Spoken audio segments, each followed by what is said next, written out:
أعوذ بالله من الشيطان الرجيم بسم الله الرحمن الرحيم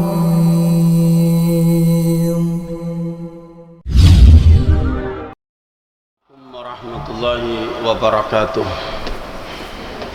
الحمد لله رب العالمين وبه نستعين على أمور الدنيا والدين wassalatu wassalamu ala asrafil anbiya'i wal mursalin nabiyyina Muhammadin wa ala alihi wa sahbihi wa man tabi'ahum bi ihsanin ila yaumiddin. Subhanaka la ilma lana illa ma 'allamtana innaka antal alimul hakim. Qala Allah ta'ala ya ayyuhalladzina amanu taqullaha haqqa tuqatih wala tamutunna illa wa antum muslimun, amma ba'd. Ma'asyiral muslimin rahimani wa rahimakumullah. Alhamdulillah, mari kita bersyukur kepada Allah. Pagi hari ini kita dipertemukan oleh Allah di rumahnya yang mulia ini untuk melaksanakan sholat subuh berjamaah, dan kita lanjutkan dengan mendengarkan, mempelajari hadis-hadis Nabi SAW. Mudah-mudahan pertemuan kita ini diberkahi, dirahmati, dan memperoleh ilmu yang bermanfaat dari Allah Subhanahu wa Ta'ala. Amin ya Rabbal Alamin. Jamaah yang dimuliakan oleh Allah, terakhir kita sampai hadis ke 116, yaitu Nabi SAW bersabda, min sa'adatil mar'il muslim al maskanu wasi'un wal jarus salihu wal markabu hani.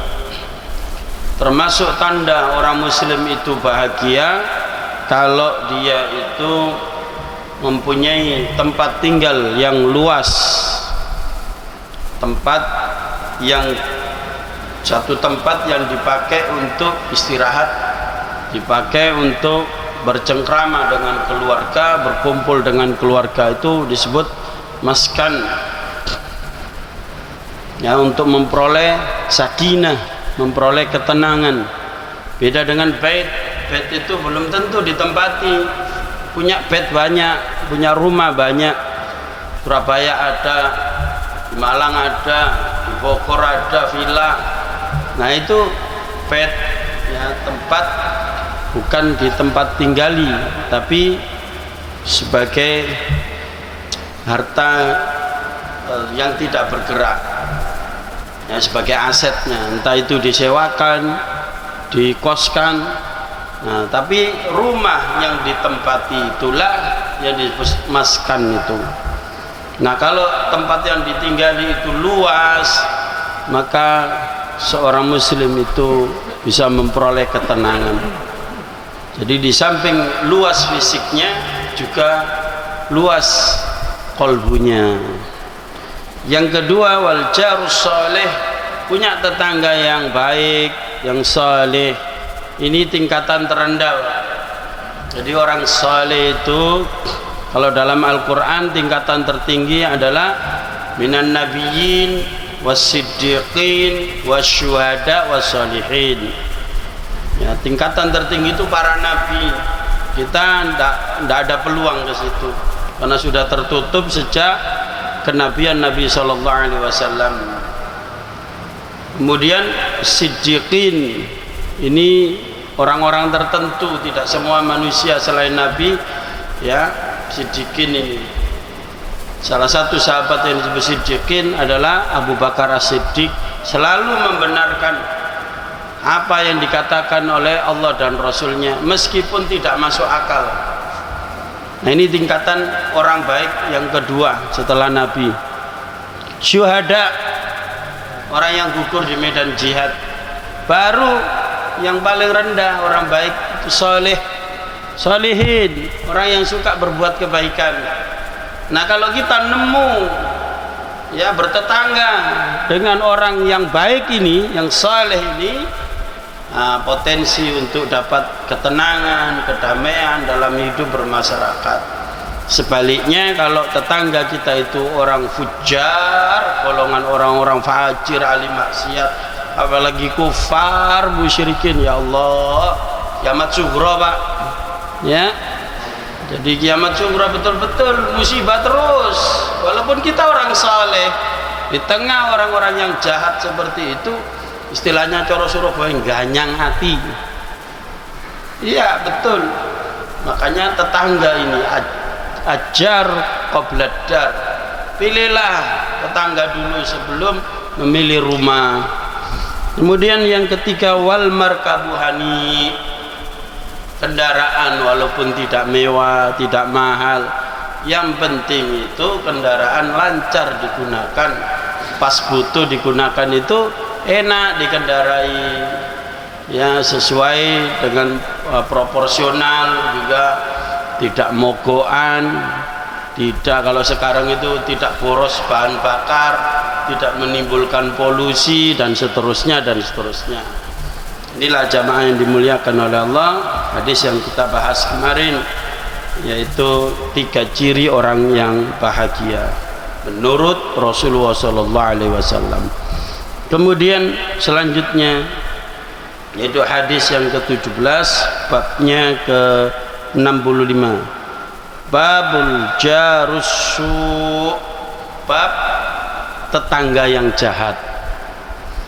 Menceritakan pada kami Sodaqah, dia berkata, mengkabarkan pada kami Sulaiman, dia adalah Ibnu Hayyan, dari Ibnu Ajlan, dari Sa'id, dari Abu Hurairah radhiyallahu an, dia berkata, kana min du'ain Nabi sallallahu alaihi wasallam, termasuk doa Nabi sallallahu alaihi wasallam. Nabi pernah berdoa begini, Allahumma inni a'udzubika min jaris su' fi daril maqam, atau fi daril muqam. Ya Allah, saya berlindung kepada Engkau dari tetangga yang jahat yang di darul muqam. Darul muqam itu adalah di akhirat. Ya, jangan sampai ya Allah, hamba ini bertetangga dengan orang yang jahat di akhirat. Kemudian fa inna jarad dunya yatahawwal, sesungguhnya tetangga yang ada di dunia itu bisa berubah. Pertama, berubah tempat, berpindah-pindah, karena mungkin kita ini ya kontraktor, kontrak sana, kontrak sini, jadi tetangganya banyak kenalan. Atau kita bertempat di suatu tempat ya yang asalnya tetangga itu buruk berubah jadi baik. Nah, yang parah ini kalau tetangga yang buruk tidak tobat sampai di akhirat. Nah, kita oleh Rasulullah SAW diajari satu doa supaya jangan sampai bertetangga dengan orang buruk sampai juga ketemu di akhirat. Wis cukup sekali di dunia saja. Artinya apa? Kalau tetangga buruk ketemu di akhirat berarti sama-sama buruknya, kan begitu. Artinya ini perlindungan, minta kepada Allah, ya Allah jangan Engkau masukkan ke dalam neraka ketemu dengan orang-orang fujar. Makanya jamaah yang dimuliakan oleh Allah, di akhirat nanti itu tidak mungkin bisa orang baik itu kumpul dengan orang buruk. Wong ketika di dunia saja, setelah meninggal dunia, syariatnya apa? Kuburannya disuruh misah kok. Ada makam Islam, betul nggak Pak? Ada makam tulisannya makam Islam, ya kan? Khusus. Ada makam kafir, nah, ada simbol-simbolnya, ya dipisah. Memang seperti itu. Maka di dunia saja, ketika kita bertempat tinggal, ya tadi maskan tadi, itu hendaknya memilih tetangga yang muslim, yang saleh, ya, supaya tenang hidup kita. Nah, ketika meninggal dunia pun dipisah, makamnya aja dipisah. Apalagi nanti di akhirat ketika semua manusia dibangkitkan oleh Allah, maka semua akan kumpul dengan golongannya masing-masing. Golongan muslim masuk ke dalam golongan orang beriman, orang Islam semua, hamba-hamba Allah bertauhid, disebut sebagai ashabul yamin, kelompok kanan. Sedangkan kelompok ekstrem kiri, ya, komunis, PKI, kafir-kafir itu, orang musyrik, munafikin, ngumpul semua. Tidak bisa. Oh, saya dulu kan tetanggamu, tidak bisa. Saya dulu bolomu, tidak bisa. Kalau dia orang beriman dengan orang musyrik, tidak bisa ketemu. Nah, begitu jamaah yang dimuliakan oleh Allah. Salah satu doa Rasulullah SAW supaya dihindarkan dari tetangga yang buruk. Selanjutnya hadis ke-118 menceritakan pada kami Makhlad bin Malik, ia berkata menceritakan pada kami Abdurrahman bin Maghra, ia berkata menceritakan pada kami Buraid bin Abdullah dari Abu Burda dari Abu Musa radhiyallahu anhu, qala Rasulullah sallallahu alaihi wasallam bersabda, la taqumus sa'atu hatta yaqtulur rajulu jaruhu wa akhahu wa abahu. Tidak akan terjadi yang namanya hari kiamat itu. Jadi hari kiamat tidak terjadi sebelum adanya, yaitu seorang membunuh tetangganya, membunuh saudara kandungnya, dan membunuh bapak kandungnya. Ini termasuk tanda-tanda atau disebut sebagai alamatus sughra, tanda-tanda kecil kiamat. Pertanyaannya, apakah sekarang sudah ada yang disebutkan oleh Rasulullah ini? Yaitu orang tega membunuh tetangganya, tiap hari ketemu, tiap hari bercakap-cakap, tidak tahu hatinya orang. Kadang orang itu nampak baik di depan kita, tapi merencanakan jahat di belakang kita, sampai dirapatkan bagaimana cara mengusir, bagaimana cara memberangus, bagaimana sampai terakhir menghilangkan nyawanya. Konspirasi jahat dari tetangga-tetangga yang jahat. Hati-hati Pak bertetangga dengan orang jahat ini. Apalagi munafikun. Ya, munafikun. Lahirnya sholat jamaah dengan kita, puasa ikut puasa, pakai kopiah kaji, pakai serban, jenggotnya mungkin panjang, tapi tidak senang dengan kemenangan umat Islam misalnya. Seperti Taliban sekarang ini, Masya Allah, ditolong sama Allah, berjuang lewat jihad fisabilillah, bukan dengan sistem demokrasi. Ini Allah hendak menunjukkan sohwa Islamnya, kebangkitan umat Islam di akhir zaman ini. Terlepas pro dan kontra tentang siapa Taliban, bagaimana mereka itu dalam mengamalkan fikih, tapi kita wajib senang para jamaah dengan kemenangan umat Islam atas orang-orang kafir, imperialis, penjajah Yahudi laknatullah itu. Apa yang salah dengan Taliban misalnya? Ya kan dia menang dengan Amerika, Yahudi. Loh gitu loh, ada orang Islam yang tidak senang gitu.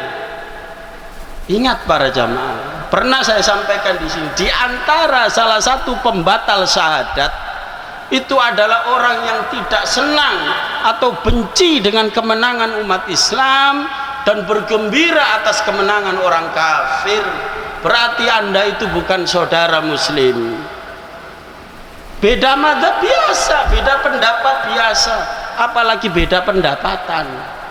Jangan-jangan Anda dibayar dengan tidak senangnya kemenangan umat Islam itu, jadi pendapatan Anda lebih besar.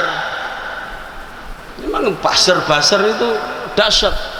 Nah, insya Allah sebentar lagi atau sudah terjadi berita miring buruk tentang saudara kita Taliban itu. Ya, kenapa? Karena media dikuasai kufar. Sudah bermunculan berita buruk tentang Taliban. Ya, biasa orang yang menegakkan Islam, mengamalkan Islam, memperjuangkan Islam, apalagi menempuh jalan jihad, musuhnya banyak. Hatta dari orang yang ngaku Islam sendiri, terutama munafikun itu tadi.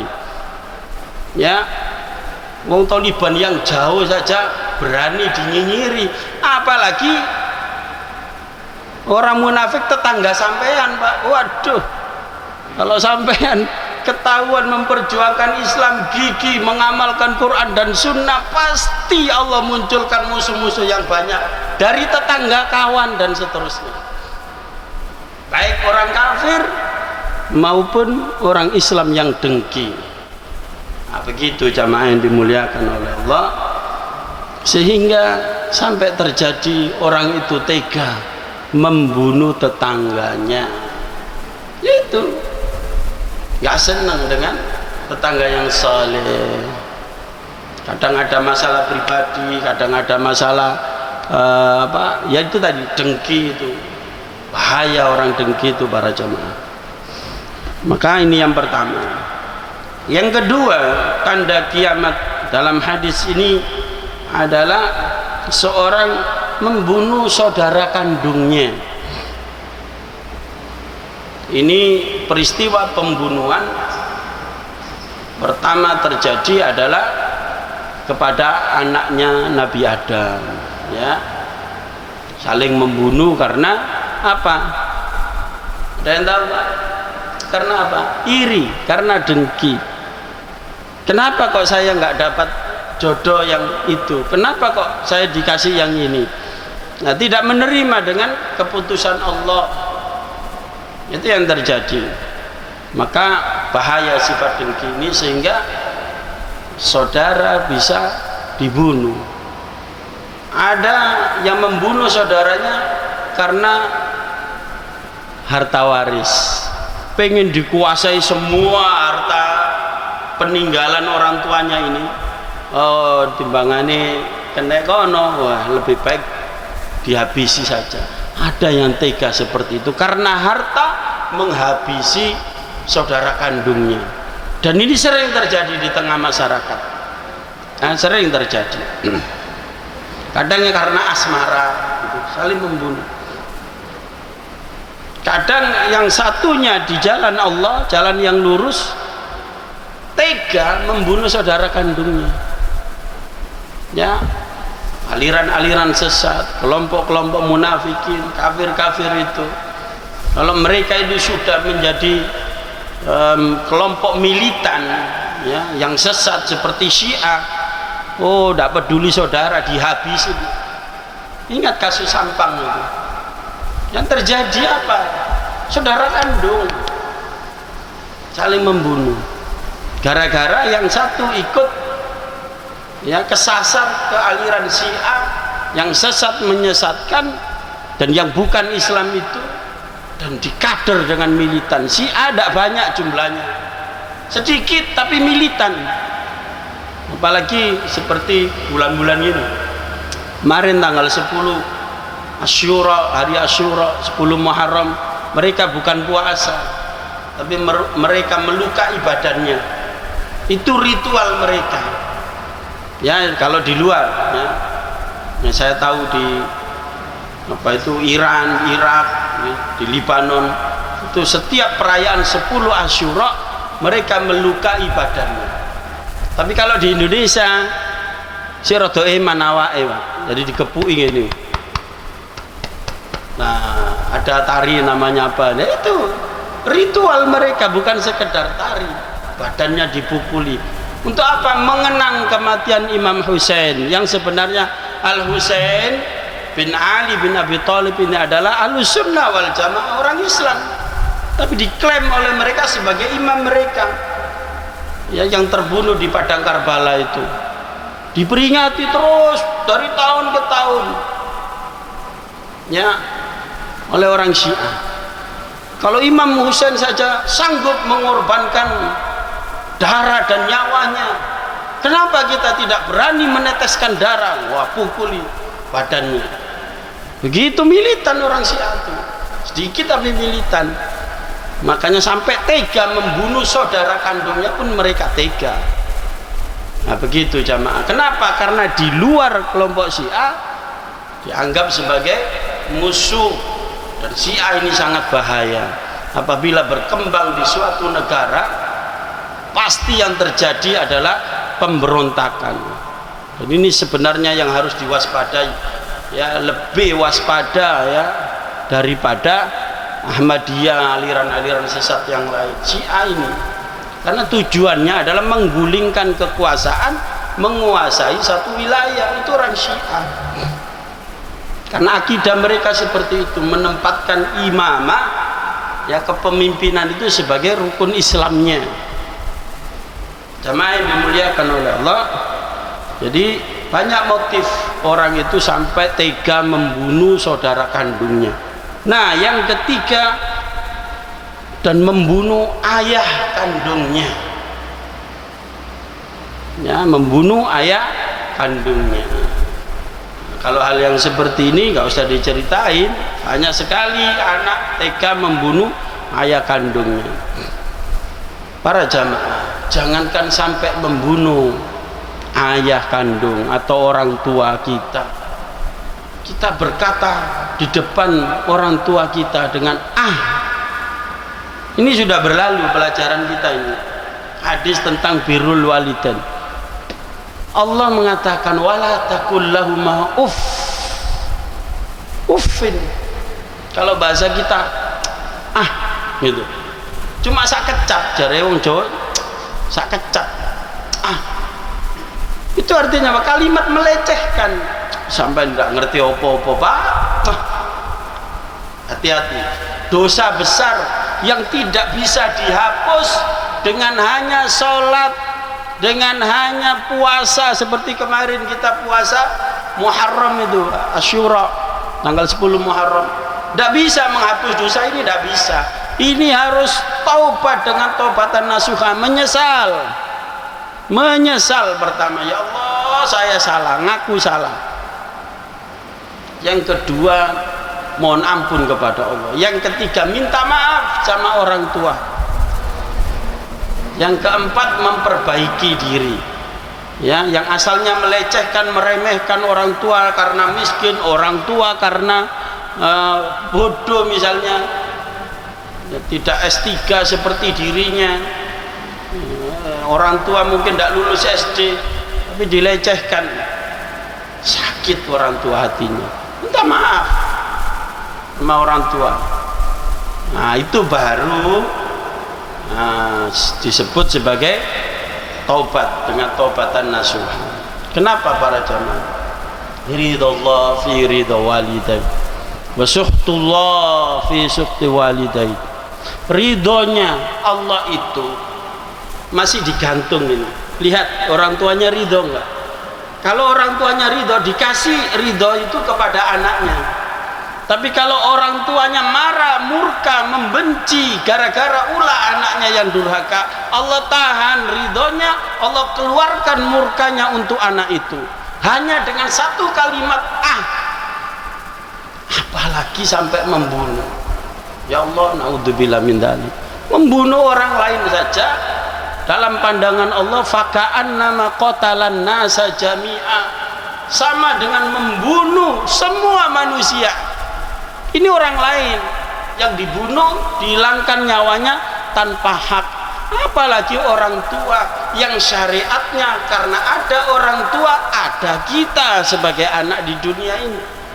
Lah kok bisa-bisanya anak membunuh orang tua? Nah, kalau ada orang yang nekat seperti itu, nah itu tanda kiamat, Pak. Dan sekarang bukan hanya terjadi, banyaknya orang tua, anak membunuh orang tua. Jadi tiga tanda ini sudah ada di tengah-tengah kita para jamaah, yaitu tetangga yang dibunuh, kemudian membunuh saudara kandung, membunuh orang tua. Kemudian satu hadis lagi, yaitu bab la yu'ti jarah, jangan menyakiti tetangga. Hadis ke-119 menceritakan kepada kami, Musaddad dia berkata menceritakan kepada kami, Abdul Wahid dia berkata menceritakan kepada kami, Al-A'mash dia berkata menceritakan kepada kami, Abu Yahya Maula Ja'da bin Hubairah dia berkata, aku pernah mendengar Abu Hurairah radhiyallahu anhu berkata, qila lin Nabi sallallahu alaihi wasallam, dikatakan atau ditanyakan kepada Nabi sallallahu alaihi wasallam, ya Rasulullah, ada seorang bertanya kepada Rasulullah, wahai Rasulullah, inna fulanata taqumul lail wa tasumun nahar wa taf'alu wa tasaddaqu. Ada seorang wanita ya Rasulullah, fulana, tidak disebut namanya, fulana, dia tiap malam itu qiyamul lail, tahajud. Hebat nggak? Hebat. Amalan istimewa ini. Sholat yang paling baik paling bagus setelah sholat fardu adalah sholat sunnah muakkadah hukumnya, yaitu sholat sunnah tahajud atau qiyamul lail, sholat malam. Perempuan ini mengamalkan amalan sunnah, amalan yang hebat. Kemudian watasumun nahar, kalau siang selalu saum sunnah. Puasa sunnah yang terbaik adalah saum, puasanya Nabi Daud, sehari puasa sehari tidak. Ini perempuan ini melakukan itu, amalan-amalan hebat semua yang kalau dikerjakan seseorang itu lebih dekat kepada Allah. Jadi kalau kita hanya sholat 5 waktu, puasa Ramadan, itu standar. Ya orang Islam memang harusnya seperti itu. Kalau tidak melakukan sholat 5 waktu, ya bukan orang Islam. Jadi standar biasa. Tapi kalau pengen menonjol di hadapan Allah, pengen dekat kepada Allah, lakukan yang sunnah-sunnah. Qiyamul lail, puasa sunnah. Kemudian wataf'alu, dan dia banyak beramal. Watasodaku, dan dia bersodakoh. Jadi ini orang baik, solihah, karena perempuan solihah, suka bersodakoh, banyak sodakohnya. Kemudian ada kekurangannya, tidak banyak, satu kekurangannya para jamaah, dan ini tidak ada hubungannya dengan Allah, hubungannya dengan manusia. Maka hati-hati Pak, kita kalau salah dengan manusia ini, ya jangan diremehkan, oh dengan manusia aja kok. Enggak. Ini watu'di jiranaha bilisaniha, dia suka menyakiti tetangganya, usil dengan tetangganya dengan lesannya, bukan dengan perbuatannya. Perbuatannya bagus, kasih tetangga, ngasih teman, suka bagi-bagi, loman dia orangnya. Tapi ini loh, jamu istilahnya, nggak bisa jamu, nggak bisa jaga mulut, ya, lesannya tidak terkendali. Misalnya ada orang beli mobil baru, oh paling mau kredit, nggak bisa diem. Ada orang laki perempuan jalan di depannya, kok gak setel ya, si lanang ganteng, si wedok kok koyo ngono, dikomentari semua. Ki gak keliru dah. Nah, dikomentari semua. Jadi tetangganya tidak aman dari kejahatan lisannya, entah itu sengaja ya, dengan memfitnah, memprovokasi dan lain sebagainya, atau ngerasani, menceritakan jeleknya tetangga kepada orang lain. Niku ketokane sregep nang masjid tapi ngentitan, dirasani. Loh, kalau kita tahu orang itu ngentitan, nasihat ono, kasih nasihat. Apa berhenti orang itu mencuri dengan dirasani? dengan disebarkan aibnya, enggak. Dinasihati, ketemu, ditarik, ya 4 mata lah. Ini yang disebut nasihat 4 mata itu, karena ini ada kaitannya dengan aib pribadi. Baru betul penempatan seperti itu, nasihati. Tapi kalau itu sudah kejahatan umum, menyangkut hajat hidup orang banyak, apalagi menyebarkan aliran sesat, ya gitu harus diumumkan itu. Tapi kalau ini kejahatan pribadi, aibnya dia, tutupi, nasihati. Tidak berubah, kita tidak rugi, Pak. Sudah bebas kita dari kewajiban menasihati. Tapi perempuan ini ternyata enggak, lesannya suka menyakiti tetangga, yang ngerasanilah, memfitnah dan seterusnya. Faqala Rasulullah sallallahu alaihi wasallam, la khaira fiha. Coba, apa kata Rasulullah? Perempuan itu tidak ada baiknya sama sekali. Ya Allah, dinafikan sama Rasulullah. Tidak dianggap itu sholat tahajudnya, tidak dianggap puasa sunnahnya. Hanya satu kesalahannya, dia tidak bisa jaga mulutnya, tidak ada kebaikannya sama sekali. La khaira fiha, ia min ahlin nar. Bahkan Rasulullah melanjutkan, dia termasuk ahli penduduk neraka. Ya Allah, kalau kita melihat hadis seperti ini para jamaah, maka hidup bertetangga, berkawan tidak bisa kita anggap enteng. Itu ya nggak boleh kita sembrono hanya gara-gara lisan. Maka koreksi bagi kita, barangkali kita punya salah dengan teman, tetangga, banyak minta maaf para jamaah. Kemudian qalu, dia melanjutkan lagi, si fulan ini tanya, wa fulanatun tusolli maktuba. Ada lagi seorang perempuan yang dia ini cuma ya standar amalannya, sholat 5 waktu dia kerjakan, wa tasaddaqu bi aswarin wala tuaddi ahadan. Dia mampunya sodako dengan roti kering, artinya karena dia miskin, sodakonya tidak banyak, sedikit. Tetapi dia punya kelebihan, dia tidak suka menyakiti orang lain. Siapapun tidak ketemu dengan dia senang. Nah para jamaah, termasuk orang itu diberkahi oleh Allah, termasuk orang itu dirahmati oleh Allah, dan orang itu orang baik. Setelah ketemu dengan orang itu, hati sampean itu lapang, senang. Ya, misalnya didayoi, ditamui sama seseorang. Setelah tamu itu pulang, sampean hati sampean jadi tenang, meskipun utangnya akeh ya, meskipun banyak masalah. Orang itu tadi pulang, sampean tenang. Maka yang seperti itu undang lagi. Kalau perlu, sampean sering berkawan dengan orang itu. Kenapa? Itu ciri orang yang baik. Kenapa? Lesannya tidak pernah menyakiti. Kalaupun ada kekurangan, kita dinasihati dengan baik.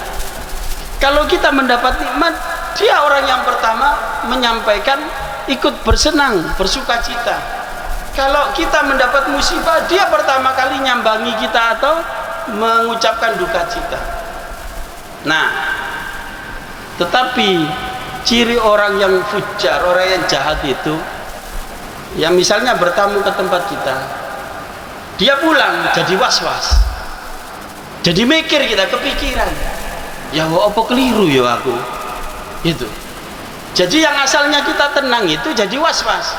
Misalnya kita baru bangun rumah, dia datang, kita undang karena kita syukuran, senang ya, menjamu orang, makan dan lain sebagainya, karena kita punya rumah baru bangun.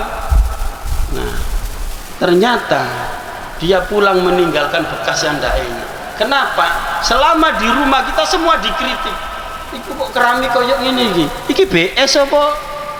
Cendeloe kok sebelah kini gak cocok, di sebelah kini. Itu hati-hati orang seperti itu para jamaah. Bukan memberi nasihat dia.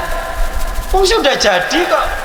ya tinggal alhamdulillah ya Allah senang sekali rumahmu gede api bersih. Wah, itu harusnya kan. Kalau ada kekurangan wajar. Oh yang punya rumah kita, selera kita model kayak apa, nggak cocok dengan rumahnya dikritik.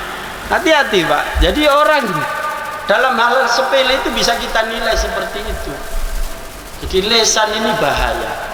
Maka perempuan ini kalau ngomong tidak pernah menyakiti siapapun, dia berusaha menjaga lisannya. Ya, meskipun amalnya itu hanya yang wajib-wajib, salat 5 waktu, puasa Ramadan, sedekah pun kalau dia mampu. Apa kata Rasulullah SAW? Ia min ahlil jannah, dia termasuk penduduk surga. Nah inilah para jamaah, ternyata hablum minan nas itu adalah sangat-sangat penting dan perlu kita perhatikan dalam kehidupan kita sehari-hari. Mudah-mudahan bermanfaat, kurang lebihnya mohon maaf. Aku qouli hadza astaghfirullahaladzim wa lakum. Subhanakallahumma bihamdika asyhadu an la ilaha illa anta astaghfiruka wa atubu ilaika. Assalamualaikum warahmatullahi wabarakatuh.